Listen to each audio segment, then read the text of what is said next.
नमस्कार दोस्तों, क्या आप जानते हैं कि 1947 में भारत में क्या हुआ था और क्यों हमें आजादी मिलने के बाद भी पार्टीशन का सामना करना पड़ा था। ये सवाल आज तक हर इंसान को परेशान करता है। जिन्ना का मानना था कि हिंदू मुस्लिम एक साथ नहीं रह सकते और क्यों जिन्ना इंडियन नेशनल कांग्रेस पार्टी को हिंदू पार्टी कहते थे और ऐसा क्या हुआ था कि वीर सावरकर ने हिंदू राष्ट्र बनाने की मांग की थी और उसी साल आरएसएस की स्थापना करनी पड़ी थी। ट्रेनों में लाशें भरकर भेजी गई थी और यहाँ तक कि ऑफिस के टेबल और टाइपराइटर भी आधे आधे बांटने पड़ गए थे। और लॉर्ड कर्जन ने बंगाल का विभाजन क्यों किया और उसके बाद ऐसा क्या हुआ कि हिंदू और मुसलमानों के बीच दरार और बढ़ गई। कांग्रेस ने बंगाल का विभाजन का विरोध क्यों किया और फिर 1906 में ऑल इंडिया मुस्लिम लीग का गठन क्यों करना पड़ा था। जिन्ना ने कांग्रेस पार्टी तो पहले ही ज्वाइनिंग कर रखी थी, लेकिन फिर ऐसा क्या हुआ कि जिन्ना मुस्लिम लीग को भी ज्वाइनिंग कर लेते हैं। लखनऊ फैक्ट के तहत कांग्रेस और मुस्लिम लीग के बीच में क्या समझौता हुआ था और गांधी जी के आने से पहले कांग्रेस पार्टी के क्या हाल थे। जब आजादी मिल गई थी तो ऐसी कौन सी मजबूरियां बन गई थी जो भारत का पार्टीशन करना पड़ा था और बड़े से बड़े दिग्गज भी इस पार्टीशन को नहीं रोक पाए थे। आइए दोस्तों, आज इतिहास के उन पन्नों को पलटते हैं और समझते हैं आज की इस वीडियो में इस घटनाक्रम को गहराई से। तो दोस्तों, जिन्ना का कहना था कि हिंदू मेजोरिटी में है और इलेक्शन होता है तो हिंदू ही जीतेगा, कानून बनाएगा तो भी हिंदू ही बनाएगा, तो ऐसे में मुस्लिम कहाँ जाएंगे। जिन्ना उस वक्त मौलवी मौलाना के कॉन्सेप्ट को बिल्कुल भी एक्सेप्ट नहीं करते थे और उनकी बहुत आलोचना करते थे। और जब बंटवारा हुआ तो ट्रेनों में लाशें भरकर भेजी गई और यहाँ तक कि ऑफिस के जो टाइपराइटर और टेबल थे उनको भी आधे आधे बांटना पड़ा था, उनको भी नहीं छोड़ा गया था। ये लोग कहते थे कि कांग्रेस तो हिंदू पार्टी है, अगर 6% नेताओं को छोड़ दिया जाए तो बाकी सारे हिंदू रखें। जिन्ना का कहना था कि हिंदू मुस्लिम एक साथ नहीं रह सकते, फिर पंजाब और बंगाल के हिंदू क्यों चाहिए। जिन्ना ने तो यहाँ तक कह दिया था कि पूरे भारत के मुसलमानों का लीडर मैं हूँ और सेम टाइम पर सावरकर ने बुक लिखकर हिंदू राष्ट्र की डिमांड कर दी और आरएसएस को भी कुछ नेताओं ने मिलकर उसी साल बना दिया था। अगर ऐसा है तो जो कैंडिडेट खड़ा होगा वो भी मुस्लिम ही होगा और वोट भी सिर्फ मुस्लिम ही करेंगे, हिंदू वोट नहीं करेंगे और चुनाव में भी मुस्लिम कैंडिडेट को ही जीत मिलेगी। लेकिन जब आजादी मिल गई थी तो फिर ऐसी क्या मजबूरियां बन गई थी कि उस वक्त भारत का पार्टीशन करना पड़ा था और बड़े बड़े नेता और बड़े बड़े दिग्गज भी क्यों नहीं रोक पाए थे इस विभाजन को। आज भारत के पार्टीशन को 77 साल बीत चुके हैं, लेकिन दोस्तों एक सवाल जरूर उठता है, क्या वास्तव में उस वक्त कोई और समाधान इसका हो सकता था और किसी ने इस पार्टीशन को रोकने की कोशिश की होती तो असल में इसके लिए जिम्मेदार कौन होता। और जिस तरीके से हमारे लिए जिन्ना विलन है, वैसे अगर आप पाकिस्तान में जाकर बात करेंगे तो वहाँ नेहरू जी और गांधी जी को गलत बताया जाता है। कुछ लोगों का तो ये भी मानना है कि अगर सरदार वल्लभ भाई पटेल और सुभाष चंद्र बोस जी होते तो ये मसला वही सुलझ गया होता। अगर आप इस मुद्दे पर किसी से बात करते हो तो हर कोई यही कहता है कि ये नहीं होना चाहिए था, हम तो चाहते ही नहीं थे कि ऐसा हो, सब लोग आपस में प्यार से रहते थे। देखो, ये तो नेताओं की मजबूरी थी, लेकिन जब उस वक्त एक दूसरे को मारने काटने की बात आई तो कोई पीछे नहीं हटा और नफरत इतनी थी कि 15 से 20 लाख लोगों को काट दिया गया था। लेकिन इस पार्टीशन के बाद कई लोग सड़क पर आ गए थे, अपना घर जमीन और काम छोड़कर फिर से उन्हें नई शुरुआत करनी पड़ी थी। वैसे तो वो टाइम बिल्कुल अलग था, लेकिन वास्तव में उस वक्त ऐसी क्या परिस्थितियां बन गई थी और ऐसी कौन सी मजबूरियां फंस गई थी कि उस वक्त बड़े बड़े महारथियों की रणनीति फेल हो गई थी और इस पार्टीशन के लिए कौन जिम्मेदार था और किसकी गलती थी। चलिए दोस्तों, इसको समझते हैं विस्तार से।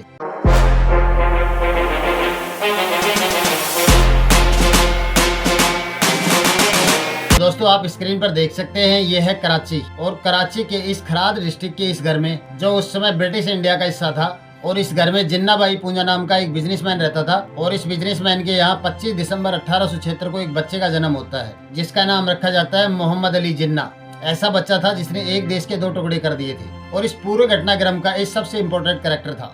जिन्ना के दादा पहले हिंदू थे, लेकिन बाद में उन्होंने मुस्लिम धर्म अपना लिया था। जिन्ना के दादा पहले खोजा कास्ट से थे और खोजा कास्ट के लोग पहले हिंदू होते थे, फिर बाद में उन्होंने इस्लाम धर्म अपना लिया था और आगे चलकर जिन्ना ने भी मुस्लिम धर्म को ही फॉलो किया था। और अब जैसे जैसे जिन्ना बड़े होने लगते हैं तो उन्हें कराची के Christian missionary high society school से अपनी स्कूलिंग पूरी की थी और उसके बाद वो लंदन चले जाते हैं। वहाँ जाकर अपनी लॉ की पढ़ाई करने लगते हैं। अब काफी टाइम तक जिन्ना लंदन में रहने के बाद, वो अपनी पढ़ाई पूरी करने के बाद और वकीलों के बीच में रहने के बाद जिन्ना कराची वापस लौटते हैं। तो यहाँ आने पर उन्हें पता चलता है कि उनके परिवार का बिजनेस में बड़ा लॉस हो गया और अब साल 1896 आते आते जिन्ना मुंबई में आकर अपनी लीगल प्रैक्टिस शुरू कर देते हैं। और इस टाइम तक जिन्ना आजादी की जो लड़ाई चल रही थी उससे बिल्कुल दूर थे। उनका पूरा ध्यान था अपने घर की आर्थिक स्थिति सही करने में।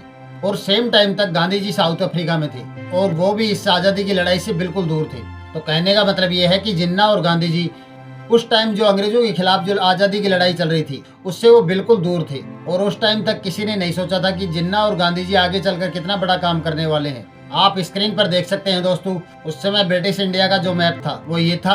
जो आप ब्लू में देख रहे हैं ये प्रिंसली स्टेट थे जिनको ब्रिटिशर इनडायरेक्टली रूल करते थे, और ये जो बाकी पूरा येलो एरिया है इसको ब्रिटिशर डायरेक्ट रूल करते थे, और ये जो येलो एरिया है आगे चलकर इसी का पार्टीशन होना था। बाकी प्रिंसली स्टेट क्या है, डायरेक्टली और इनडायरेक्टली कैसे रूल करते हैं, इसकी बात हमने ईस्ट इंडिया कंपनी वाली वीडियो में की थी। अगर आपने अभी तक नहीं देखा इस वीडियो को तो आपको लिंक डिस्क्रिप्शन में मिल जाएगी, वहाँ जाकर आप देख सकते हैं। आप एक बार उस वीडियो को देख लेंगे तो आपको समझ में आ जाएगा कि देश को आजादी कैसे मिली थी और क्या क्या हुआ था। उस टाइम की कुल जनसंख्या लगभग 38 करोड़ थी, जिसमें से 65% हिंदू थे और 27% मुसलमान थे। और इसमें ब्रिटिश इंडिया का जो ये आप नॉर्थ वेस्ट और नॉर्थ ईस्ट का एरिया देख रहे हो, इसमें मुस्लिम पॉपुलेशन मेजोरिटी में थी। जैसे खाबूर पख्तून में 94%, बलूचिस्तान में 87%, सिंध में 71%, पंजाब में 57% और बंगाल में 55% मुस्लिम थे। और बाकी जितने जगह थी वहाँ पर हिंदू मेजोरिटी में थे। ये सारी डिटेल मैं आपको बता रहा हूँ, ये इसलिए बता रहा हूँ क्योंकि उस वक्त की जनगणना का डेटा यही था और आगे चलकर पार्टीशन की जड़ भी यही बनता है। और काफी लंबे टाइम तक ये सारी घटनाएं घटती रहती हैं। और अब साल आता है 1903, फ्रीडम फाइटर्स ने अंग्रेजों की नाक में दम कर रखा था। हिंदू मुस्लिम और सभी कम्युनिटी के लोग एक साथ मिलकर अंग्रेजों के साथ आजादी के लिए लड़ाई लड़ रहे थे। और सबसे ज्यादा प्रॉब्लम ब्रिटिशर को बंगाल से आ रही थी। वहाँ के लोग अंग्रेजों के खिलाफ सबसे ज्यादा अजीब संघर्ष कर रहे थे। उस टाइम जो बंगाल का प्रोविंस था वो बहुत ही बड़ा था। आज का वेस्ट बंगाल, बिहार, आसाम, छत्तीसगढ़, झारखंड और बांग्लादेश ये सब इसी में आता था। उस टाइम के जितने भी फेमस पॉलिटिशियन और वकील और बुद्धिजीवी लोग थे वो सभी बंगाल से आते थे और वहीं से ब्रिटिशर को निशाना बनाते थे।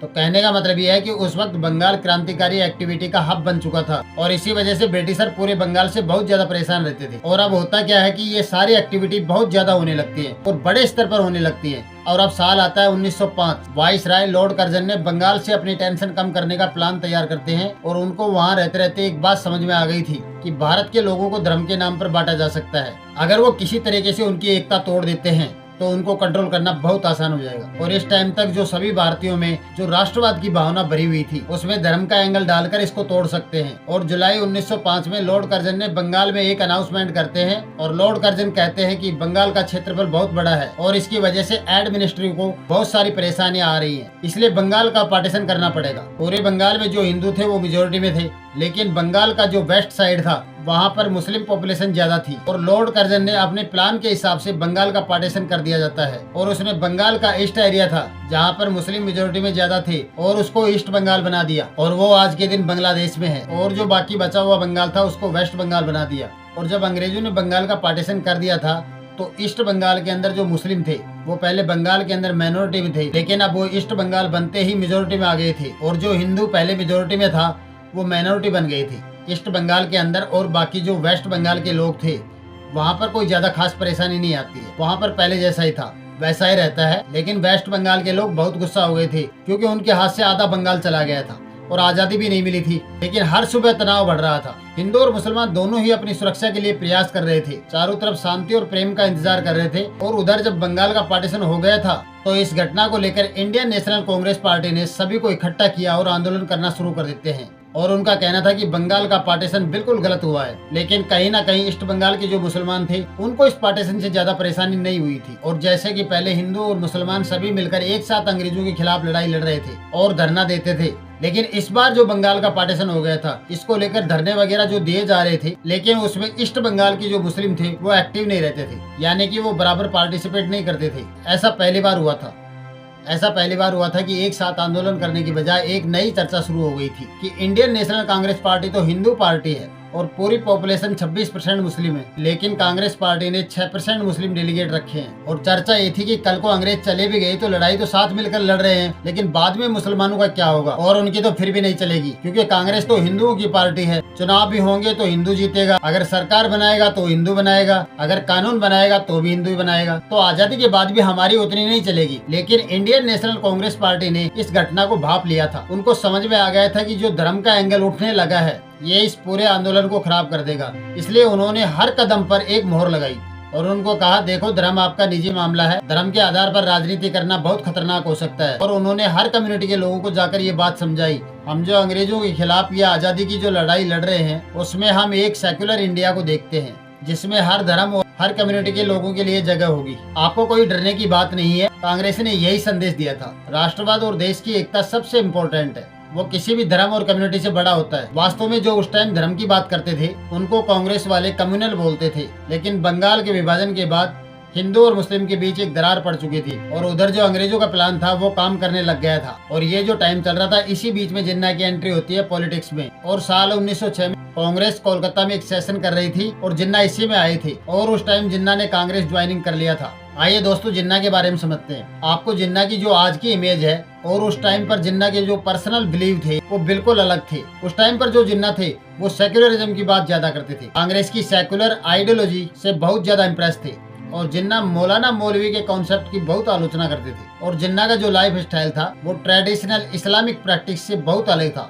सरोजनी नायडू जी ने 1916 में मोहम्मद अली जिन्ना को हिंदू मुस्लिम एकता का प्रतीक कहा था। लेकिन दोस्तों आगे चलकर पूरा का पूरा घटनाक्रम बदलने वाला है। उधर अंग्रेजों ने बंगाल का पार्टीशन तो कर दिया था, इसको लेकर इंडियन नेशनल कांग्रेस पार्टी धरने प्रोटेस्ट कर रही थी और ठीक उसी समय जिन्ना की एंट्री हो गई थी। उन्होंने कांग्रेस को ज्वाइनिंग कर लिया था और ठीक उसी समय एक और महत्वपूर्ण घटना घटती है। ये सारा घटनाक्रम चल ही रहा था तो उसी साल 1906 में ईस्ट बंगाल जो अभी अभी डिवाइड होकर एक नया स्टेट बना था और उसमें मुस्लिम मेजोरिटी में थे।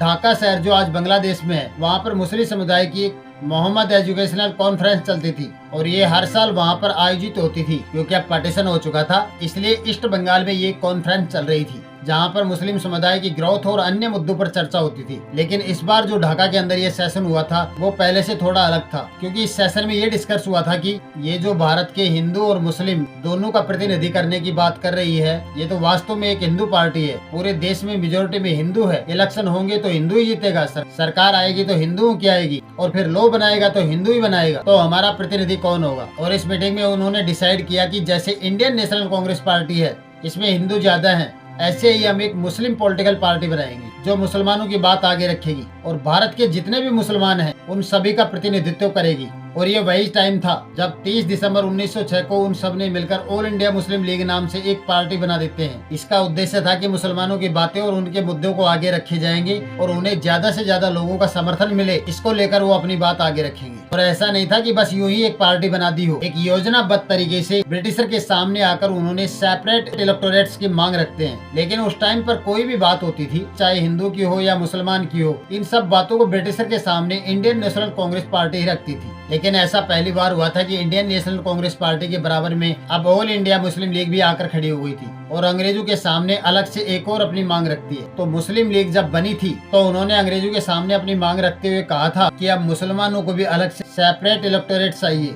इलेक्टोरेट क्या होता है और इसकी मांग क्यों रखी जा रही थी? मुस्लिम लीग ने देखा कि जब कोई नॉर्मल चुनाव होते हैं तो कोई भी खड़ा हो सकता है और जिसे ज्यादा वोट मिलते हैं वही जीत जाता है। अब इसमें दिक्कत ये होती थी कि जिस कम्युनिटी के पास ज्यादा नंबर्स होंगे और जिसको वो चाहते हैं चुनाव भी हर बार वही जीतेगा। ऐसे में जो लोग माइनॉरिटी में होते हैं, जिनका संख्या नंबर कम होता है, उनके चुने हुए लोग कभी सत्ता में नहीं आ सकते, क्योंकि लास्ट में अल्टीमेटली वोट तो काउंट होंगे ही। तो मुस्लिम लीग ने जब सेपरेट इलेक्टोरेट की मांग रखी थी तो उन्होंने कहा था कि कुछ जगहों पर हमें सेपरेट इलेक्टोरेट दे दो। इससे होगा ये कि वहाँ पर सिर्फ मुस्लिम कैंडिडेट ही खड़े होंगे और जो वोट करेंगे वो भी सिर्फ मुस्लिम ही होंगे, बाकी कोई और वोट नहीं कर पाएगा। मान लो एक एरिया है और वहाँ पर 100 लोग रहते हैं, जिसमें से 60 मुसलमान हैं और 40 दूसरी कम्युनिटी के लोग हैं। अगर सेपरेट इलेक्टोरेट का सिस्टम होता है तो ये 60 मुस्लिम सिर्फ यही वोट करेंगे, बाकी के जो 40 लोग हैं वो वोट नहीं कर पाएंगे और जो कैंडिडेट खड़ा होगा वो भी मुस्लिम ही होंगे। इसमें होगा ये कि जो लोग माइनॉरिटी में होते हैं वो ही पावर में आएंगे। और अंग्रेज भी ऐसी सिचुएशन चाहते थे जिसमें इंडियन कम्युनिटी के लोग पावर के चक्कर में आपस में लड़ते रहे। अब आपका एक सवाल ये भी हो सकता है कि उस टाइम पर चुनाव तो होते नहीं थे, क्योंकि सत्ता में तो ब्रिटिशर थे। उस टाइम पर कुछ लिमिटेड ही लोग वोट कर पाते थे, वो भी अप्रत्यक्ष रूप से। हर कोई वोट नहीं कर सकता था, बस कुछ सिलेक्टेड लोग जैसे कि प्रॉपर्टी ओनर, टैक्स पेयर और एजुकेटेड इंडिविजुअल्स ही वोट कर पाते थे। आप इसको ऐसे भी बोल सकते हो कि मुख्य रूप से जो अमीर लोग थे वही वोट कर पाते थे, जिनको ब्रिटिशर चाहते थे। और जो मुस्लिम लीग बनी थी उसके प्रेसिडेंट उस समय मोहम्मद शाह थे और जिन्ना उस वक्त कांग्रेस पार्टी में थे। वो इस बात की बहुत आलोचना करते थे कि मुस्लिम लीग जो अलग से सेपरेट इलेक्टोरेट की मांग कर रही है, इससे लोग विभाजित होंगे, और वो इस घटना की बहुत आलोचना करते थे। लेकिन आगे चलकर सिचुएशन ऐसी बदलती है कि जिन्ना खुद ही सेपरेट इलेक्टोरेट्स की मांग करने लगते हैं। और जब मुस्लिम लीग बनी थी तो इसमें ऐसा नहीं था कि सारे मुसलमानों का समर्थन मिल गया था। उस वक्त कुछ अमीर मुसलमान और कुछ जमींदार थे, बस उनका ही समर्थन था मुस्लिम लीग को, और बाकी के मुसलमानों का समर्थन कांग्रेस को बहुत ज्यादा था।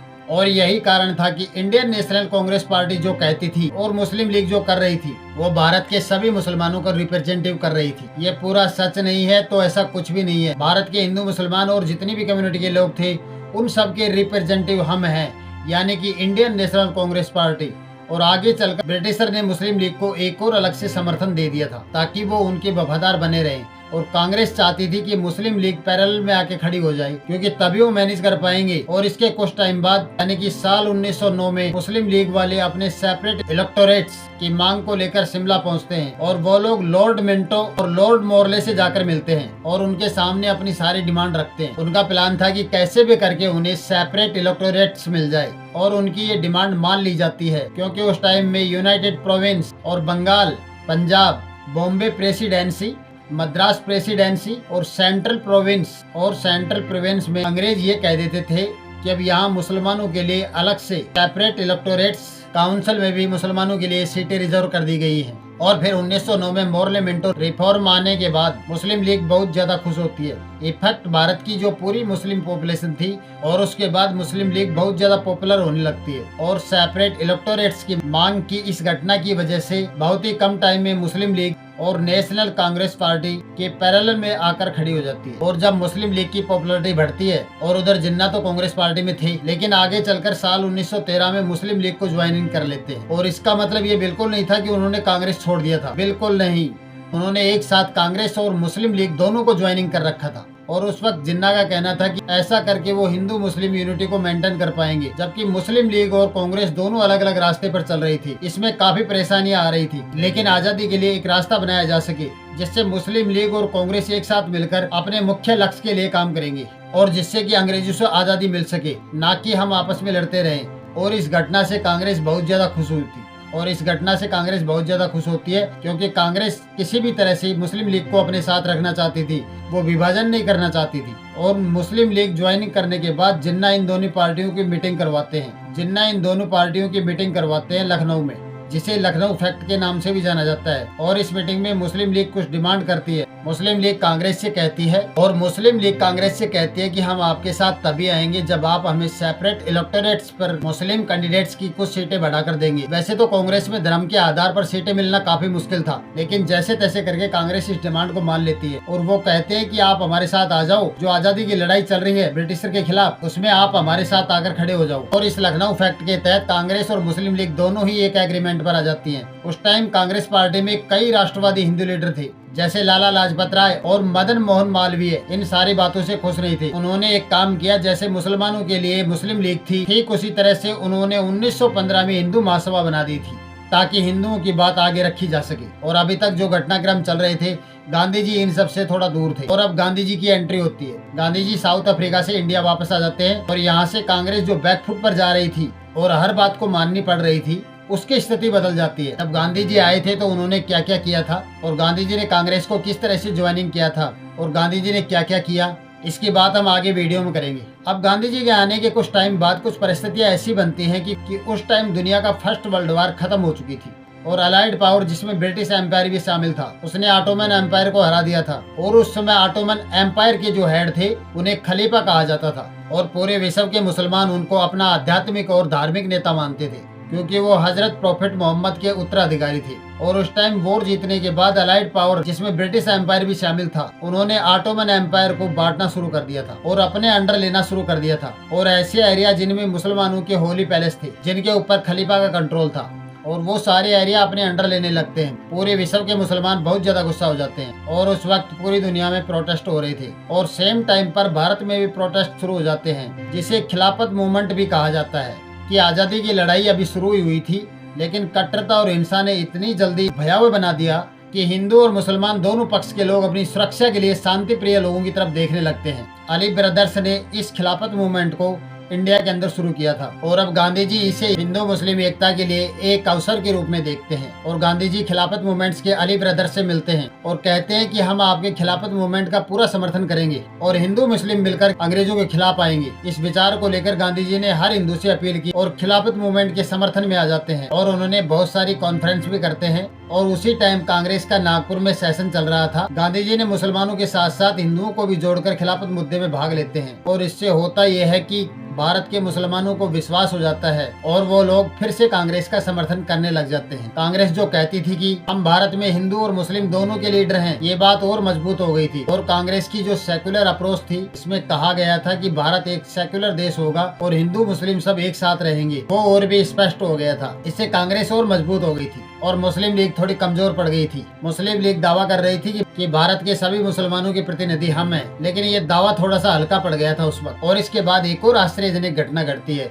उधर जिन्ना कांग्रेस और मुस्लिम लीग दोनों से इस्तीफा एक साथ दे देते हैं। उनका कहना था कि जब से गांधी जी आए हैं और जिन तरीकों का उपयोग करके नॉन कोऑपरेशन मूवमेंट और सिविल डिस मूवमेंट चला रहे हैं, उससे जिन्ना बिल्कुल भी खुश नहीं थे। दूसरी बात, जिन्ना का कहना था कि कांग्रेस और मुस्लिम लीग ये दोनों धर्म की राजनीति कर रहे हैं, जिसके वो खिलाफ थे। और यही सारे कारण बताकर जिन्ना कांग्रेस और मुस्लिम लीग से इस्तीफा देकर लंदन चले जाते हैं। लेकिन इसमें यह भी कहा जाता है क्योंकि कांग्रेस और मुस्लिम लीग दोनों में उन्हें कोई पूछ नहीं रहा था। कांग्रेस में गांधी जी की चल रही थी और मुस्लिम लीग में मुख्तार अहमद अंसारी अपनी चला रहे थे। इसी वजह से जिन्ना गुस्से में आकर गांधी जी को तानाशाह बोलकर और अपनी राजनीति छोड़कर सीधे लंदन पहुंच गए थे। और इसके बाद काफी समय तक हिंदू मुस्लिम साथ मिलकर अंग्रेजों के खिलाफ काम करते रहते हैं। लेकिन 1923 में ब्रिटिशर पंजाब के एक मुस्लिम क्षेत्र में एक म्युनिसिपल अमेंडमेंट एक्ट 1923 ले आते हैं। और ये जो एरिया था जहाँ मुस्लिम पहले से ही मेजोरिटी में थे, वहाँ पर पहले जितनी मुसलमानों की सीट थी, इससे और भी ज्यादा सीटें बढ़ा दी जाती हैं। और जो हिंदू पॉपुलेशन थी, उनकी सीटें एक बैग कम कर दी जाती हैं। इस घटना की वजह से वहाँ के हिंदू भड़क गए और ऊपर से मुसलमानों को एक सेपरेट इलेक्टोरेट भी दे दिया जा रहा था। और सेंट्रल लॉजिस्टिक काउंसिल में अलग से सीटें रिजर्व कर दी जाती हैं और यहाँ भी हमारी सीटें कम कर दी जाती हैं। और इसी वजह से इस पूरे एरिया में हिंदू मुस्लिम टेंशन दोबारा से बढ़ने लग जाता है। इन सब बातों का इम्पैक्ट इंडिया के बाकी हिस्सों में भी पड़ने लग जाता है। हिंदू महासभा ने कहा कि अगर ऐसी बात है तो हिंदुओं को जो रिलीजन के नाम पर ज्यादा सीटें दी जानी चाहिए। उसी समय वीर सावरकर ने, जो अंडमान के सेकुलर जेल में बंद थे, उन्होंने हिंदुत्व के नाम पर एक बुक लिखी थी, हिंदू राज बनाने की बात कही गई थी और जिसको अंग्रेजों ने उसी टाइम पर बैन कर दिया था। ये सारी घटनाएं एक साथ हो रही थी और उसी समय पंजाब और यूपी में आर्य समाज ने शुद्धि कैंपेन चालू कर देते हैं। और इसका प्रभाव धीरे धीरे इतना बढ़ा कि 2 साल में हिंदू कम्युनिटी के लोग, कई नेताओं ने मिलकर आरएसएस का भी गठन कर देते हैं। कहने का मतलब ये है कि अब ये स्थिति थी जहाँ हिंदू मुस्लिम तनाव दिन ब दिन बढ़ता जा रहा था और अंग्रेजों को ऐसी ही परिस्थिति सूट कर रही थी। जब भी कोई एकजुट होने की कोशिश करता था तो अंग्रेज किसी एक कम्युनिटी को पकड़कर उसे लाभ दे देते थे, फिर दोनों कम्युनिटी आपस में लड़ने लगती थी। और 1925 का साल कांग्रेस के लिए बहुत टेंशन भरा रहा था। कांग्रेस जो एक यूनाइटेड सेक्युलर भारत बनाने के लिए मुस्लिम पॉपुलेशन को अपने साथ जोड़ रही थी और उनकी बातों को मिडिल ग्राउंड पर आकर चर्चा कर रही थी, उसके बराबर में हिंदू महासभा और आरएसएस जैसी ऑर्गेनाइजेशन भी खड़ी हो रही थी। और ये संगठन कांग्रेस पर हिंदुओं को लेकर प्रेशर बना रहे थे। अगर कांग्रेस मुस्लिम को सपोर्ट करती है, हिंदू कम्युनिटी बुरा मान जाती है। और कांग्रेस को हिंदू पार्टी होने का टैग तो ऑलरेडी पहले से मिला हुआ ही था। कांग्रेस कुल मिलाकर बीच में फंसी हुई थी और इसका पूरा फायदा मुस्लिम लीग को होता है। उसने इस मौके का फायदा उठाकर ज्यादा से ज्यादा भारतीय मुसलमानों को अपनी तरफ खींच लिया था। और हिंदू महासभा और आरएसएस ने कांग्रेस पर बहुत ज्यादा प्रेशर बना दिया था। और इतना ज्यादा प्रेशर था कि अगले साल यानी 1926 में कांग्रेस ने बंगाल और पंजाब के एरिया में जितने भी कैंडिडेट उतारे थे, वो सब के सब हिंदू थे। और इसकी वजह से मुस्लिम पॉपुलेशन कांग्रेस से नाराज हो जाती है। और अब ऐसा समय आ चुका था कि मुस्लिम लीग को भारतीय मुसलमानों का समर्थन मिलने लग गया था। इसी को ध्यान में रखते हुए 1930 में मुस्लिम लीग अपना नेक्स्ट स्टेप लेती है। मुस्लिम लीग के प्रेसिडेंट मोहम्मद इकबाल अपने इलाहाबाद के सेशन में अनाउंस करते हैं कि अब ऐसा नहीं चलेगा और हमें हमारा हक चाहिए। Punjab, north West Frontier province, जिसे खैबर पख्तून भी कहते हैं, सिंध और बलूचिस्तान को जोड़कर एक स्टेट बना दो। ये पहली बार था जब मुस्लिम लीग ने एक सेपरेट स्टेट की डिमांड करी थी। ये याद रखिएगा कि एक सेपरेट स्टेट की डिमांड करी है, सेपरेट कंट्री की डिमांड नहीं करी है। और पाकिस्तान शब्द भी पहली बार उसी समय निकलता है। कैम्ब्रिज यूनिवर्सिटी के छात्र चौधरी रहमत अली ने एक पैम्पलेट बनाया था जिसका शीर्षक था नाउ और नेवर। इसी पैम्पलेट में पहली बार उन्होंने पाकिस्तान का उल्लेख किया था और उस टाइम पाकिस्तान में से आई गायब था तो पाकिस्तान नाम से टाइटल दिया गया था। और ये पहली बार था जब ये वर्ड लोगों के सामने आया था और उधर ये सारी एक्टिविटी चल रही थी। और इसके कुछ समय बाद साल 1933 में लियाकत अली खान, जो जिन्ना के बहुत खास थे, वो लंदन जाते हैं और जिन्ना से मिलते हैं। कहा जाता है कि उस टाइम लियाकत अली खान और जिन्ना ने चर्चा की थी कि जिन्ना को भारत वापस आकर मुस्लिम लीग ज्वाइन करना चाहिए और ज्वाइन करने के बाद अलग से मुस्लिम देश की मांग रखनी चाहिए। इसको 100% मुसलमानों का समर्थन मिलेगा और ये प्लान लंदन में तैयार होता है, ऐसा कहा जाता है। फिर अगले साल अप्रैल में यानी अप्रैल 1934 को जिन्ना भारत वापस आकर सबसे पहले मुस्लिम लीग ज्वाइन करते हैं। और वहाँ से आने के बाद मुस्लिम लीग के प्रेसिडेंट बनते हैं। और जब इस बार जिन्ना आए थे उन्होंने अपनी पुरानी आइडियोलॉजी को बिल्कुल पीछे छोड़ दिया था। बिल्कुल बदले हुए जिन्ना भारत वापस आए थे। उनका पॉलिटिकल स्टैंड पूरी तरह से बदल गया था। उन्होंने मुस्लिम लीग को पूरी तरह से रीऑर्गेनाइज किया और लीडरशिप चेंज करते हैं और बैक टू बैक कांग्रेस को निशाना बनाते रहते हैं। जिन्ना का कहना था कि कांग्रेस एक हिंदू पार्टी है, मुस्लिमों को अलग से आइडेंटिटी चाहिए, अलग से देश चाहिए। और जिन्ना ने टू नेशन थ्योरी को प्रमोट किया था कि हिंदू और मुस्लिम एक साथ नहीं रह सकते। उन्होंने भारत के एक एक मुसलमान को समझाना चालू किया और यूनाइटेड करना शुरू कर दिया जाता है। और जिन्ना ने मुसलमानों को समझाया कि कांग्रेस यूनाइटेड सेकुलर इंडिया के नाम पर मुसलमानों को कुछ नहीं देगी और सारी पावर हिंदुओं के हाथ में रहेगी। और इसके बाद 1935 आते आते अंग्रेजों ने रिवोल्यूशन एक्टिविटीज इतनी ज्यादा बढ़ गई थी कि भारत में अंग्रेजों पर बहुत ज्यादा प्रेशर आ जाता है और उन्होंने इस प्रेशर को रिलीज करने के लिए मजबूरी में एक कदम उठाया था, गवर्नर ऑफ इंडिया एक्ट 1935 के अनुसार। जैसा कि मैंने पहले बताया था आपको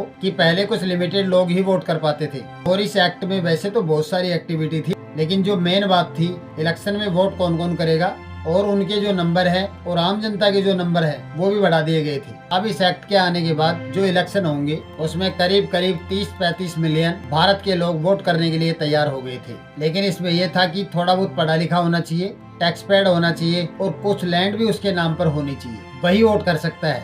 तो कुल मिलाकर गवर्नमेंट ऑफ इंडिया एक्ट 1935 के अनुसार पूरे भारत में जो चुनाव होंगे उसमें भारत की पॉलिटिकल पार्टियां जैसे कांग्रेस, मुस्लिम लीग, हिंदू महासभा ये सब लड़ेंगे और जो जीतेगा उस स्टेट को वही चलाएगा। और इसके साथ साथ एक गवर्नर भी नियुक्त किया जाएगा उस स्टेट के लिए। उनका प्लान था कि इस एक्ट को लाने के बाद अगले साल 1936 में अंग्रेज इलेक्शन करवाते हैं। टोटल 1585 सीटों पर इलेक्शन होते हैं और इस इलेक्शन में हिंदू महासभा और मुस्लिम लीग को बुरी तरह से पीछे छोड़ते हुए कांग्रेस ने 707 सीटों पर जीत हासिल करी और मुस्लिम लीग सिर्फ 106 सीटें ही जीत पाती है। यहाँ तक कि इस इलेक्शन में जो सीट मुसलमानों के लिए सेपरेट इलेक्टोरेट के साथ रिजर्व थी वहाँ पर भी कांग्रेस ने मुस्लिम कैंडिडेट खड़ा करके मुस्लिम लीग को हरा दिया था। और इस इलेक्शन के बाद एक बात साफ हो गई थी कि भारत के सारे हिंदू और मुसलमान पॉपुलेशन के जितने भी रिप्रेजेंटेटिव थे वो कांग्रेस थी, मुस्लिम लीग नहीं। और ये जो इलेक्शन हुए थे ये मुस्लिम लीग के लिए बहुत बड़ा डिजास्टर था। इससे मुस्लिम लीग बिल्कुल भी खुश नहीं थी और यहाँ से मुस्लिम लीग एक और बहुत बड़ा शिफ्ट लेती है और बहुत ही अग्रेसिव तरीके से अपना स्टैंड बदलती है। और अब साल आता है 1939 और इस साल में एक और ऐसी एक्टिविटी होती है। इसकी वजह से कांग्रेस और मुस्लिम लीग एक बार फिर से अलग अलग रास्ते पर निकल जाती हैं। असल में होता क्या है कि इस साल ब्रिटिशर ने इंडिया की लीडरशिप से बिना पूछे अनाउंस कर दिया था कि सेकेंड वर्ल्ड वॉर में ब्रिटिश एम्पायर के साथ इंडिया भी शामिल है और इंडिया के जो सोल्जर हैं वो भी इस वॉर में पार्टिसिपेट करेंगे। इस बात को सुनकर कांग्रेस गुस्सा हो जाती है। हमसे बिना पूछे आप हमारा और हमारे सोल्जर्स का जो पार्टिसिपेट कर रहे हो और जो इस वर्ल्ड वॉर में करवा रहे हो। कांग्रेस ने कहा कि हम एक शर्त पर वर्ल्ड वॉर में आपका साथ दे सकते हैं कि अगर आप प्रॉमिस करो जब वर्ल्ड वॉर खत्म हो जाएगी तो वहाँ से आने के बाद आप हमें आजादी देंगे। लेकिन इस बात के लिए ब्रिटिशर नुकसान कर रहे थे और कांग्रेस ने क्या किया, उस वक्त इनके कैंडिडेट 707 लीडर जो इलेक्शन में जीत कर आए थे और कांग्रेस पार्टी के लीडर जो स्टेट चला रहे थे उन सभी को रिजाइन करवा देती है ताकि सारे काम रुक जाएं। और अंग्रेजों ने इसमें कई प्रकार के ऑफर भी दिए, जैसे कुछ लिमिटेड पावर देना जिसे अगस्त ऑफर भी कहा जाता है। लेकिन कांग्रेस ने कहा नहीं, हमें पूर्ण स्वराज चाहिए, हमें पूरी आजादी चाहिए, तभी हम आपका साथ देंगे। इसके बाद क्रिप्स कमीशन वगैरह बहुत सारी बातें सामने आई, लेकिन कांग्रेस अपनी बात पर अड़ी रहती है। कांग्रेस का ये मानना था कि बिल्कुल सही टाइम है और ब्रिटिशर के ऊपर प्रेशर बनाकर आजादी लेने का। और इस समय कांग्रेस अपने आंदोलन को और भी तेज कर देती है और गांधी जी ने क्विट इंडिया मूवमेंट की शुरुआत कर दी थी। मुस्लिम लीग की लीडरशिप ने सोचा कि ये बिल्कुल राइट टाइम है कि ब्रिटिशर को यहाँ अपना पूरा समर्थन करें जब उनको सबसे ज्यादा जरूरत थी, और जब वॉर खत्म हो जाएगी फिर उसके बाद वो हमें सपोर्ट करेंगे, जैसे कि वो पाकिस्तान की डिमांड कर रहे थे। इन सब बातों को लेकर मुस्लिम लीग ने सोचा कि ब्रिटिशर का फेवर करेंगे और इसी वजह से मुस्लिम लीग ने ब्रिटिशर को इस टाइम पर अपना बिना शर्त सपोर्ट दे दिया था। ऑलरेडी कहा जाता है कि मुस्लिम लीग ब्रिटिशर के लिए बहुत ही लॉयल थी। हिंदू महासभा कहती थी कि अगर मुस्लिम लीग अपनी सीट नहीं छोड़ती है तो हम भी नहीं छोड़ेंगे, और उन्होंने भी अपनी सीट नहीं छोड़ी, फिर अंग्रेजों को सपोर्ट करते हैं। और ये वही टाइम था जब कांग्रेस की जितनी भी लीडरशिप थी सबने रिजाइन कर दिया था और वो क्विट इंडिया मूवमेंट की वजह से आधे से ज्यादा लीडर जेल में बंद थे। और इसी टाइम पर कांग्रेस थोड़ी सी बैकफुट पर आ जाती है और इस टाइम पर हिंदू महासभा और मुस्लिम लीग दोनों बहुत स्ट्रॉन्ग हो गई थी। दोनों ग्रुप आपस में खुलकर लड़ रहे थे। मुस्लिम लीग का कहना था कि हम मुस्लिम इंटरेस्ट को प्रोटेस्ट करेंगे और उधर हिंदू महासभा का कहना था कि हम हिंदुओं के हित के लिए प्रोटेस्ट करेंगे। और ये हिंदू महासभा कह रही थी जब तक हिंदुओं के हित की सुरक्षा नहीं होगी, जब तक मुस्लिम लीग हमारी बात नहीं मानेगी, और मुस्लिम लीग कह रही थी मुसलमानों के हित जब तक सुरक्षित नहीं होंगे, जब तक हिंदू हमारी बात नहीं मानेंगे। और कांग्रेस जो सेकुलरिज्म की बात करती थी उसकी तो आधे से ज्यादा लीडरशिप जेल में पड़ी थी, उसकी तो आधी से ज्यादा लीडरशिप पावर से बाहर थी और आधी जेल में बंद थी। और इस टाइम पर हिंदू मुस्लिम दंगे बहुत तेज हो गए थे और इस परिस्थिति ने भारत को पार्टीशन की तरफ बहुत तेजी से ढकेल दिया। भारत के मुसलमानों को कन्विंस करना और हिंदू मुसलमान एक साथ नहीं रह सकते, सारी जिद्दोजहद के बाद मुस्लिम लीग का एक सेशन होता है और इस सेशन में इन्होंने एक ऑफिशियल रेगुलेशन पास करके अनाउंस कर देते हैं कि हिंदू मुस्लिम एक साथ नहीं रह सकते। इसलिए भारत के मेजोरिटी वाले स्टेट हैं जैसे Punjab, Sindh, NPWF, North West Frontier Province, Baluchistan, Bengal और आसाम, इन सबको मिलाकर हमें एक अलग से पाकिस्तान चाहिए। कांग्रेस तो पहले से कहती आ रही थी कि हम भारत के पार्टीशन नहीं होने देंगे, लेकिन दोनों पार्टियां अपनी अपनी बात पर अड़ी हुई थी और एक डेडलॉक सिचुएशन हो गई थी। इसके बाद क्या होता है कि 1945 आते आते सेकेंड वर्ल्ड वॉर भी खत्म हो जाती है। यूके बहुत वीक हो चुका था। US और UN से यूके पर बहुत ज्यादा प्रेशर आता है, आपके पास जितनी भी कॉलोनियां उन्हें छोड़ दो। और सेम टाइम पर भारत के फ्रीडम फाइटर ने भी अंग्रेजों की नाक में दम कर रखा था। उस वक्त अंग्रेज खुद डरे हुए थे कि ब्रिटिश इंडिया की आर्मी में जो भारतीय सैनिक है वो उल्टा हम पर हमला ना कर दे। कहने का मतलब ये था कि 1945 में यूके की स्थिति पूरी तरह से बदल चुकी थी और यूके के पास भारत से निकलने के सिवाय कोई और रास्ता नहीं बचा था। अब यूके चाहता था कि इससे पहले हमारा नाम खराब हो या हम पर हमला करे या फिर ये लोग हमें निकाले, बेहतर होगा कि हम खुद ही निकल जाते हैं। और सेम टाइम पर जब वॉर खत्म हुई थी तब यूके की लीडरशिप भी बदल गई थी और जब लेबर पार्टी सत्ता में जीत कर आई थी और अब क्लेमेंट यूके के नए प्राइम मिनिस्टर बनते हैं। प्राइम मिनिस्टर बनने के बाद 15 मार्च 1945 को उन्होंने एक ऐतिहासिक घोषणा करते हैं कि अब यूके इंडिया पर अपना कंट्रोल नहीं रखेगा और भारत को छोड़कर वापस चला जाएगा, यानी कि भारत को आजादी दे दिया जाएगा। यूके ने ये बात कह तो दिया था कि आजादी दे देगा, लेकिन सवाल ये था कि आजादी किसे दें। दो प्रमुख प्रतिनिधि थी, एक मुस्लिम लीग और दूसरी कांग्रेस, लेकिन दोनों ही अलग अलग रास्तों पर चल रही थी। कोई भी अपनी बात से पीछे हटने को तैयार नहीं था। मुस्लिम लीग तो पहले से ही कह रही थी कि वो भारत के सारे मुसलमानों की प्रतिनिधि करने वाली पार्टी है, और जबकि कांग्रेस का कहना था कि वो भारत के सभी लोगों की, चाहे वो हिंदू हो या मुसलमान, हम सभी के प्रतिनिधि है। इस परिस्थिति में आजादी की बात किससे और किस तरह से करनी चाहिए, इस पर कोई तस्वीर साफ नहीं थी। और इस समस्या को हल करने के लिए ब्रिटिशर ने अगले साल 1946 की शुरुआत में एक इलेक्शन करवाने की बात करते हैं। इलेक्शन करवाने का मुख्य कारण था कि अंग्रेज ये जानना चाहते थे कि भारत की पॉलिटिकल पार्टियां जैसे मुस्लिम लीग और कांग्रेस को ग्राउंड लेवल पर लोगों का कितना समर्थन मिलता है और लोग वास्तव में क्या चाहते हैं। और इस इलेक्शन को कराने के पीछे एक और कारण था। मुस्लिम लीग जो अलग से पाकिस्तान बनाने की मांग कर रही थी,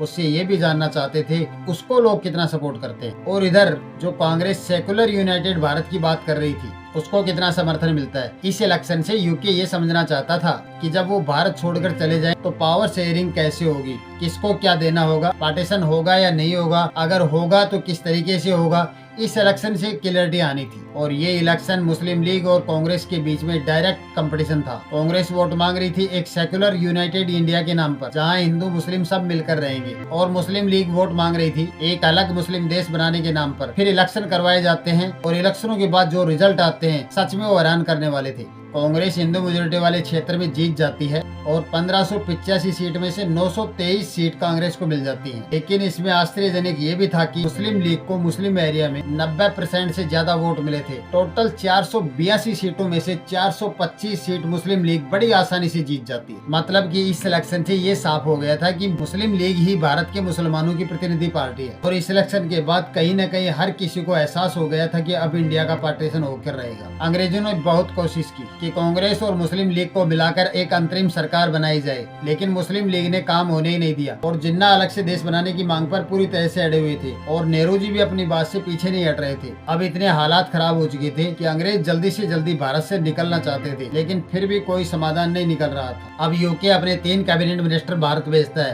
ताकि भारत के अंदर कोई सोल्यूशन निकाला जा सके। और इस कैबिनेट मिशन को कहा गया था कि 24 मार्च 1946 को यूके से तीनों कैबिनेट मिनिस्टर भारत पहुंचते हैं और इसे कैबिनेट मिशन कहा गया था। और 24 मार्च 1946 को ये तीनों कैबिनेट मिनिस्टर भारत पहुंचते हैं और इनका काम ये था कि डिसाइड करना कि भारत में कैसे सरकार चलेगी, पॉलिटिकल पार्टियां क्या चाहती हैं और संविधान कैसा होगा और पावर डिस्ट्रीब्यूशन किस तरीके से किया जाएगा। ये लोग बहुत कोशिश करते हैं और 3-4 हफ्तों तक लगातार मीटिंग करते हैं कांग्रेस और मुस्लिम लीग नेताओं के साथ, लेकिन कोई समाधान नहीं निकलता है। जिन्ना और नेहरू जी दोनों अपनी बात पर अड़े हुए थे और अंग्रेज जल्दी से जल्दी भारत से निकलने की कोशिश कर रहे थे और कैबिनेट मिशन इतना परेशान हो जाता है कि इसने 16 मई 1946 को खुद से ऐलान कर दिया कि आप लोगों की आपसी सहमति नहीं बन पा रही है तो फिर भारत को आजादी मिलेगी कैसे। और फिर कुछ टाइम बाद कैबिनेट मिशन जो था उसने अपना एक प्लान बनाकर खुद से पब्लिक कर दिया और इस प्लान के अंदर सबसे पहली बात कही गई थी कि भारत का कोई पार्टीशन नहीं होगा। दूसरी बात इसमें कही गई थी कि जो सेपरेट इलेक्टोरेट्स रिलीजन या कम्युनिटी को नहीं दिया जाएगा। और इसके बाद उन्होंने 3 रिकमेंडेशन देकर अपना प्लान समझाते हैं और इसमें 3 पॉइंट्स के ऊपर बात करते हैं।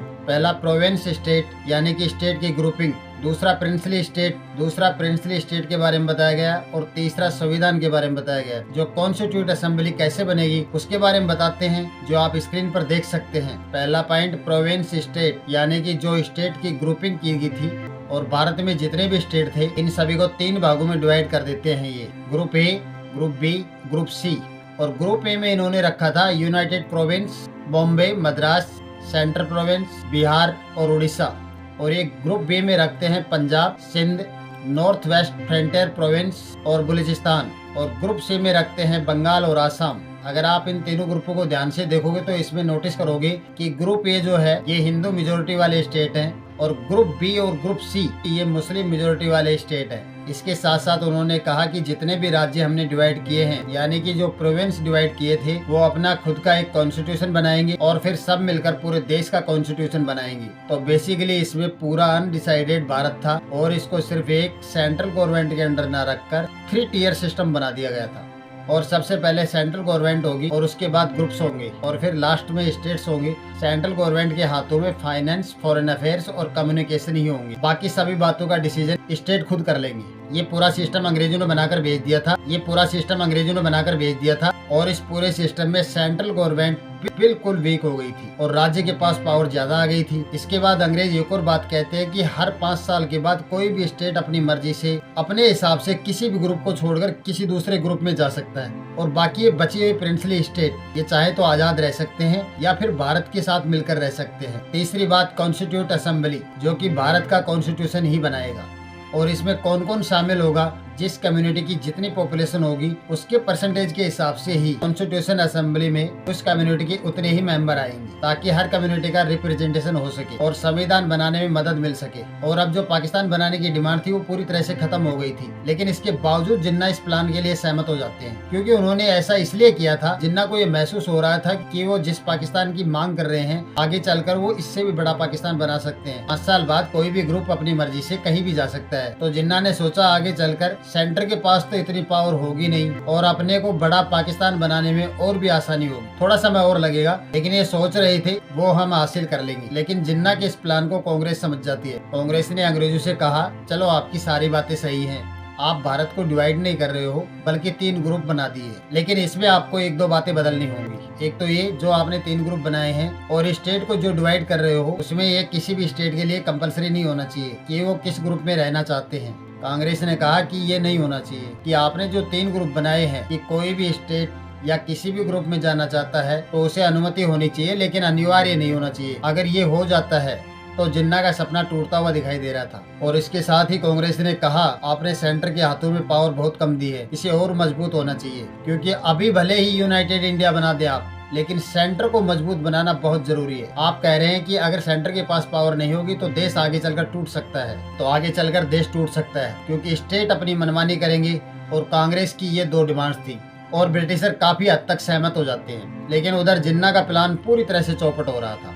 इन सब बातों के चलते जिन्ना ने पहले इस कैबिनेट मिशन के प्लान को स्वीकार कर लिया था लेकिन बाद में इससे बैकआउट कर जाते हैं। मुस्लिम लीग अगर बैकआउट कर देती है तो कांग्रेस नहीं मान रही थी, लेकिन ब्रिटिशर ने कहा कि कोई बात नहीं, एक बार आप आकर कॉन्स्टिट्यूट असेंबली का हिस्सा बनिए और संविधान बनाना शुरू करो, बाकी बातों पर हम बाद में चर्चा कर लेंगे। और कांग्रेस ने ब्रिटिशर की बात मानकर कॉन्स्टिट्यूट असेंबली में काम करना शुरू कर देते हैं। लेकिन मुस्लिम लीग एकदम अलग रास्ते पर निकल जाती है और जिन्ना गुस्से में आकर 29 जुलाई 1946 को मुस्लिम लीग की वर्किंग कमेटी की एक महत्वपूर्ण बैठक बुलाते हैं। इसमें वो कहते हैं कि कांग्रेस मुसलमानों की जेन्युइन डिमांड को नजरअंदाज कर रही है और अपनी मनमानी कर रही है। अगर इन लोगों ने हमारी बात नहीं मानी तो 16 अगस्त 1946 को डायरेक्ट एक्शन डे प्लान 16 अगस्त 1946 को डायरेक्ट एक्शन के रास्ते से हम अपना हक लेंगे। डायरेक्ट एक्शन का मतलब क्या था? मुस्लिम लीग ने जनरल स्ट्राइक और आर्थिक बंद का सहारा लेकर एक मुस्लिम होमलैंड की मांग करती है और इसे 1946 के कोलकाता दंगों के रूप में भी जाना जाता है, जो जल्द ही कोलकाता में सांप्रदायिक हिंसा का दिन बन गया था। और उस टाइम पर तो ये पूरी तरह से समझ में नहीं आया था, लेकिन आगे चलकर समझ में आता है और इतना साफ हो गया था उस वक्त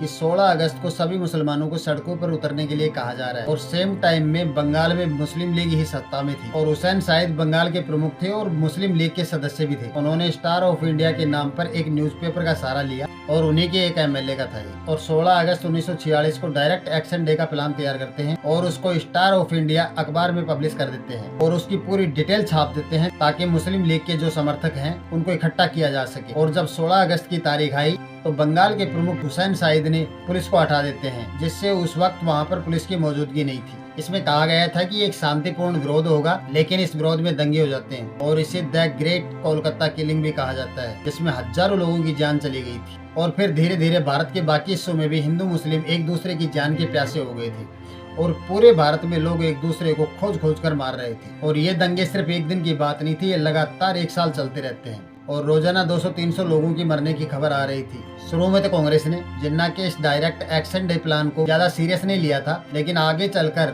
इस डायरेक्ट एक्शन डे की वजह से कांग्रेस के हाथों से सारी चीजें निकल चुकी थी। लोग सड़कों पर उतर चुके थे और अब कांग्रेस भी कुछ नहीं कर पा रही थी। कांग्रेस के पास एक और परेशानी थी कि दंगा रोकने के लिए उसके पास पावर नहीं थी और अंग्रेज जल्दी से जल्दी इस पर कोई डिसीजन लेकर भागना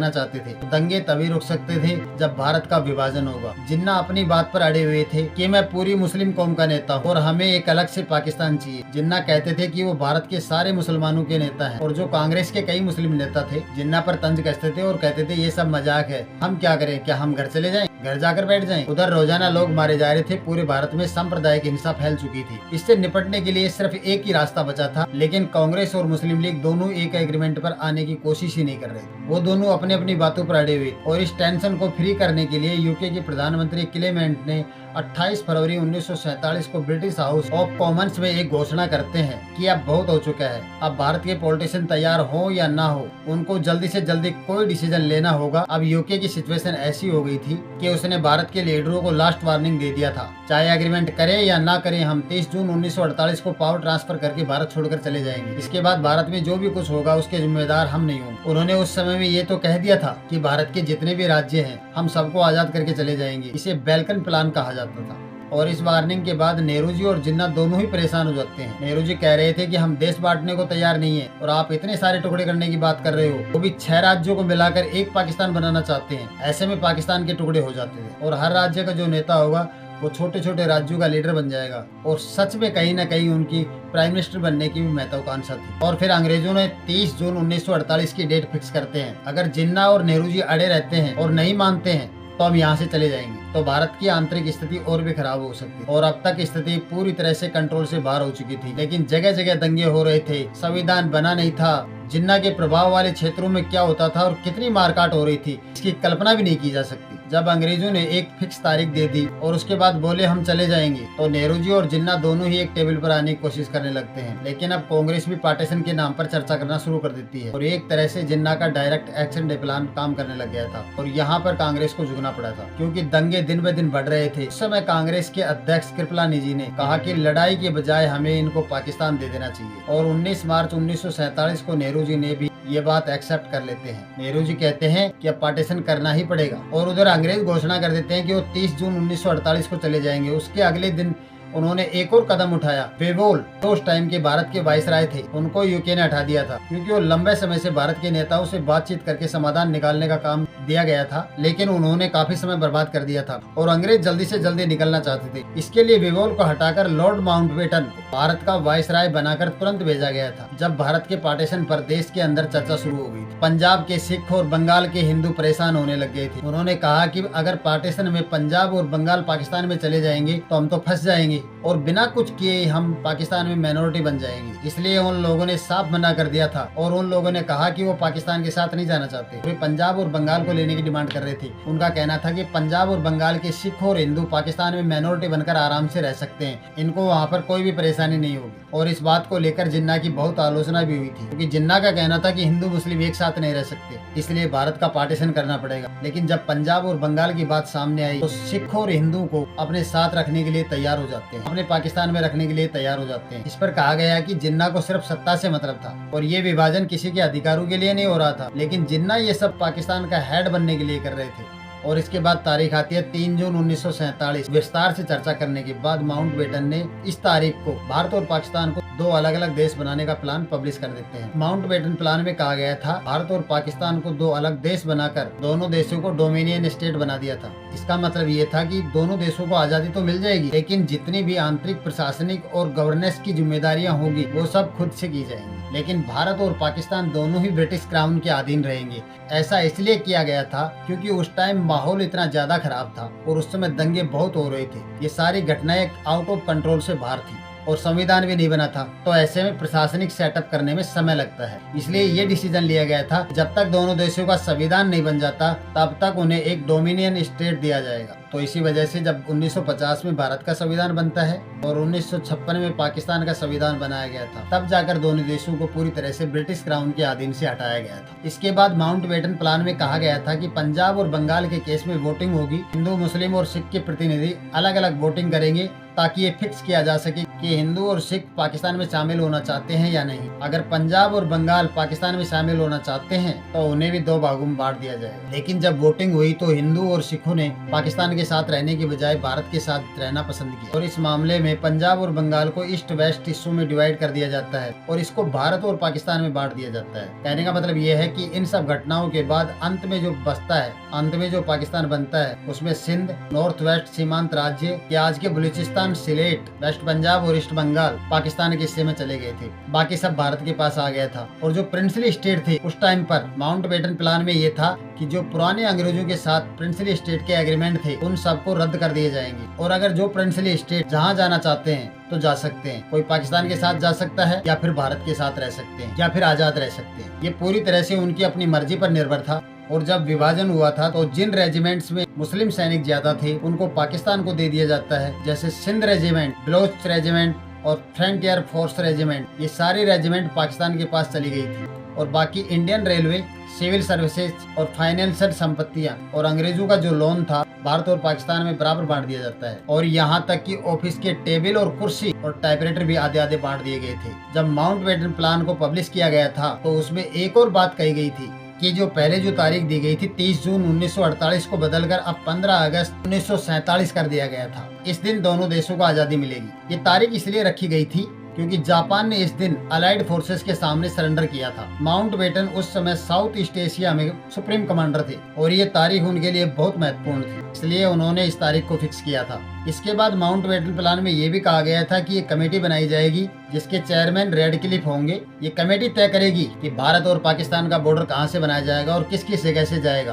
कांग्रेस वर्किंग कमेटी के सदस्य राजा जी ने कहा था कि अच्छा हुआ आजादी की तारीख 30 जून 1948 से बदलकर 15 अगस्त 1947 कर दी गई, क्योंकि अगर अंग्रेज अगले साल तक रुकते तो पावर कहीं बचती ही नहीं, तो पावर ही नहीं बचती क्योंकि उसे ट्रांसफर किया जा सकता था। और जब कांग्रेस और मुस्लिम लीग दोनों ही माउंटबेटन प्लान को स्वीकार कर लेते हैं तो इसके बाद 4 जुलाई 1947 को भारत की आजादी का नाम का बिल बहुत जल्दबाजी में ब्रिटिश पार्लियामेंट में ले जाया गया था और फिर इस बिल पर तेजी से चर्चा करके इस बिल को यूके की पार्लियामेंट, हाउस ऑफ कॉमन्स और हाउस ऑफ लॉर्ड्स में पास कर दिया जाता है और इसके अगले ही दिन यूके के किंग से इसे साइन करवाकर और इस बिल पर कानून पास करवा दिया जाता है और अब ये एक्ट बन चुका था। इसका नाम था भारत की आजादी एक्ट 1947। इसी एक्ट के तहत हमें आजादी मिली थी और इसके तुरंत बाद भारत पाकिस्तान का बॉर्डर बनाने के लिए एक कमीशन बनाया गया था। उसके चेयरमैन रेडक्लिफ को बनाया गया था कि जल्दी से जल्दी बॉर्डर बनाओ। इसके लिए उनको 3 हफ्ते का टाइम दिया गया था। जिनको बॉर्डर बनाने का काम दिया गया था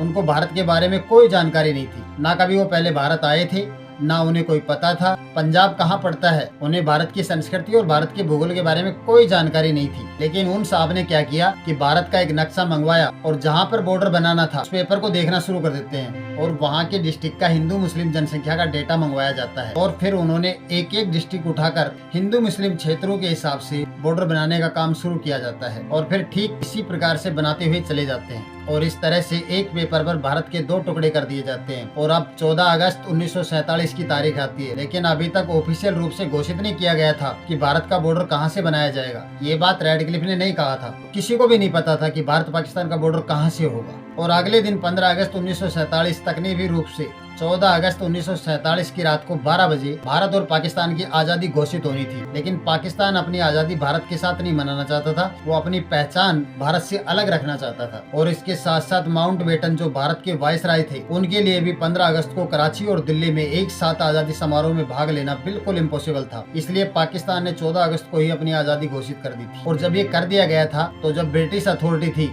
उसने 14 अगस्त को पाकिस्तान की आजादी में अपना नाम रिकॉर्ड में दर्ज करवाते हैं और 15 अगस्त 1947 को भारत को आजादी मिल गई थी।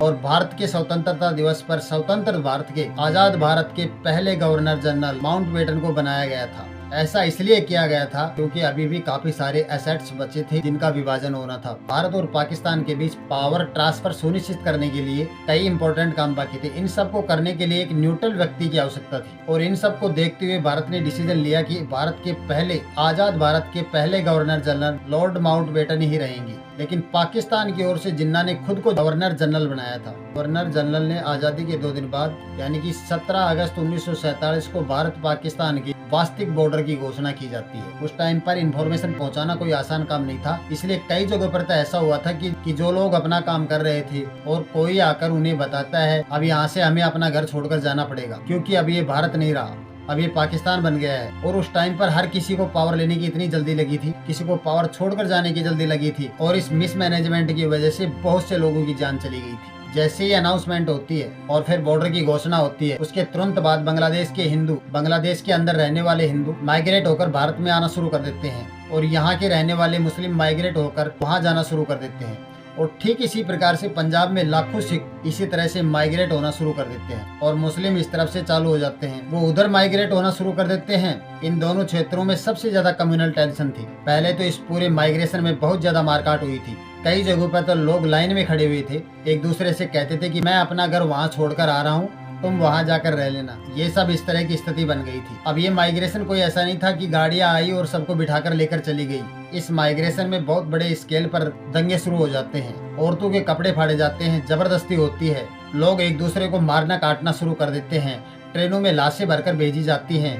रातों रात लोगों को अपना घर छोड़कर भागना पड़ रहा था, किसी तरह से अपनी जान बचानी पड़ती थी और इसके बाद भी अपने अच्छे खासे घर छोड़कर उनको रिफ्यूजी कैंप में रहना पड़ रहा था। लोगों में आपसी नफरत का टेम्परेचर इतना हाई था, इसका अंदाजा आप इस तरह से लगा सकते हैं कि पार्टीशन हो चुका था, समाधान भी हो चुका था, अब किसी बात का कोई मतभेद नहीं था। लेकिन इसके बावजूद भी, पार्टीशन होने के बाद भी और समाधान मिलने के बाद भी 10 से 20 लाख लोग काट दिए जाते हैं। आज भी आपके आसपास में अगर कोई ऐसा परिवार होगा या कोई आपकी जानकारी में कोई ऐसा होगा जो इस पार्टीशन के टाइम में बच्चे रहे होंगे, अगर आप उनसे इस बारे में बात करेंगे तो वो बताएंगे कि ये कितना खतरनाक था। कई ऐसे भी केस थे, 20-20 साल बाद भी लोग रोते रहे कि मुझे मेरे घर बॉर्डर के उस पार भेज दो क्योंकि मुझे अपने घर वापस जाना है। और सबसे बड़ी बात, जिन्ना जो इस बंटवारे के लिए अड़े हुए थे, इतना सब कुछ होने के बाद उनको अगले साल टीबी हो जाती है और वो एक्सपायर हो जाते हैं। और फिर इसके बाद 26 जनवरी 1950 को भारत का संविधान बनाया जाता है। तब भारत का जो डोमिनियन स्टेट था वो हट जाता है और भारत को पूरी तरह से आजादी मिल जाती है। पाकिस्तान का डोमिनियन स्टेट 23 मार्च 1956 को हटा था और फिर पाकिस्तान को पूरी तरह से आजादी मिली थी। बंटवारे की दर्दनाक यादें और अनुभव जो आज भी लोगों के दिलों में है,